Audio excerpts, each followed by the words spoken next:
Hello hi नमस्कार मंडळी, कशा आहात सगळे? आशा करते स्वस्त असाल, मस्त असाल. मी तुम्हा सर्वांचं खूप खूप मनापासून स्वागत करते आणखीन एका नवीन व्लॉगमध्ये. तर कोकण फिरून आल्याच्या नंतर 8-10 दिवस माझे कसे गेले ते कळलंच नाही, कारण की घरातली आवर आणि लगेचच यात्रा होती गावाकडची. आम्ही त्याच्यामुळे यात्रेसाठी गावाकडे आलेले होते. सो त्याच्या दुसऱ्या दिवशी होती चतुर्थी.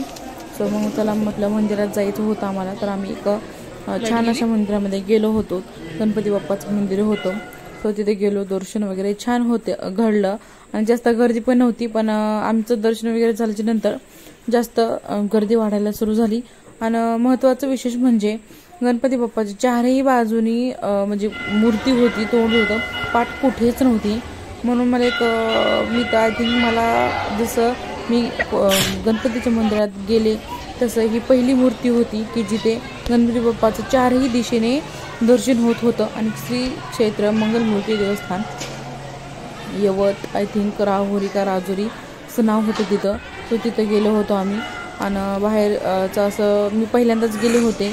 इतके दिवस बीडमध्ये राहूनसुद्धा मी फर्स्ट टाईम या मंदिरामध्ये गेले होते. बीडपासून आय थिंक अर्धा-पाऊण तासाच्या अंतरावर हे मंदिर आहे.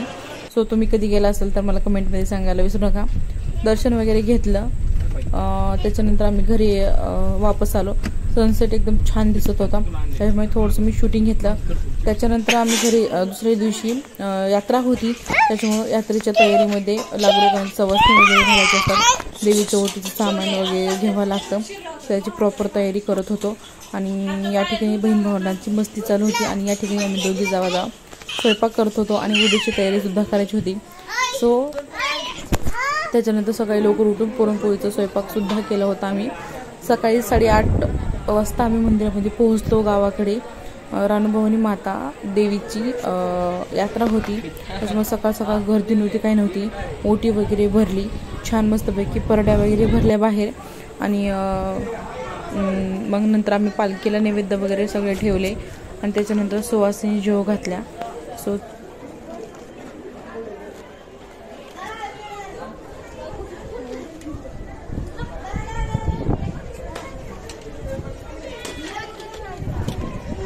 नैवेद्य तिथं ठेवलं मध्ये.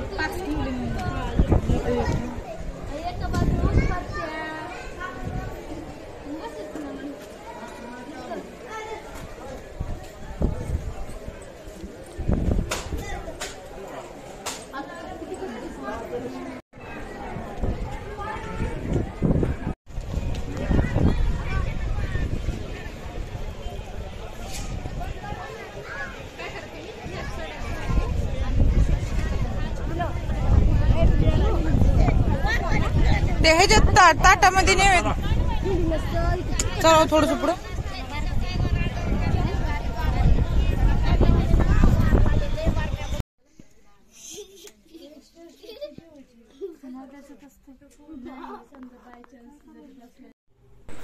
सो यात्रा छान झाली. नंतर मी शूटिंग नाही घेतली कारण की खूप सारी गर्दी होती आणि गर्दीमध्ये मोबाईल चोर, सोनं चोर, पॉकेट मार असतात, त्याच्यामुळे मोबाईल बाहेरच काढला नव्हता मी पर्सच्या. संध्याकाळी घरी आल्याच्या नंतर देवाला दिवा लावायचा होता, तेव्हा माता लक्ष्मीचं स्वरूप म्हणजेच पाल ही लक्ष्मी मातेच्या पुढंच येऊन बसली होती.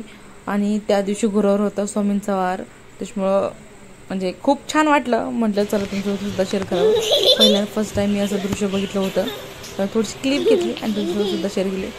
असं म्हणतात माता लक्ष्मीचं स्वरूप असतं, त्याच्यामुळं माता लक्ष्मी तुमच्या प्रसन्न जेव्हा असते सो तेव्हा अशा शुभ घटना तुमच्या आयुष्यामध्ये घडतात आणि सगळ्यांच्याच आयुष्यात चांगली शुभ घटना घटाव्यात ही स्वामींची प्रार्थना करते. आणि आजचा ब्लॉग मी इथंच एंड करते. आय होप आवडलं असेल तर चॅनलला लाईक करा, शेअर करा, सबस्क्राईब करा.